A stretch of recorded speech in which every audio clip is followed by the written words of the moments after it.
नाजरीन, खुशबूदार घासों की जो दुनिया है उसमें इनके दरमियान जो फर्क है वो आमतौर पर इनकी बू की बुनियाद पर किया जाता है।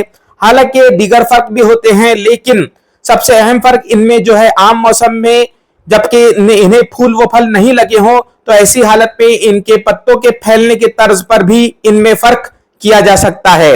हालांकि ये एक महारत का काम है, लेकिन फिर भी आप इस वीडियो के तवज्जुद से इस बात का अंदाजा लगाइए कि किस तरह ये घास फैलती है, यानी इनकी जो एक किस्म से कैनोपी है उसमें फर्क करने की कोशिश कीजिए। तो ये देखिए, मिसाल के तौर पे जो खस होता है उसमें फर्क देखिए, इसमें जो तना है वो सीधा जाता है और पत्ते ऐसे फैलते हैं, जो मैं निशानदेही करने की कोशिश कर रहा हूं। इनकी खुशबू तो बहुत अलग है चारों की, लेकिन फिर भी इनकी जो मुफस्सिल शनाख्त है वो आप मेरे जो वीडियो आएंगे तो उसकी बुनियाद पर भी कर सकते हैं। इसमें से जो इज़हर हिंदी है जो हमारे यहाँ मुकामी तौर पर पाई जाती है उसकी शनाख्त मैं आपको पहले ही करवा चुका हूं। इनके अंदर बांस की तरह इनका तना होता है। तो ये देखिए, इन चारों घास के अंदर का जो फर्क है अब आप इस वीडियो के तवज्जुद से बेहतर तरीके से समझ पाएंगे।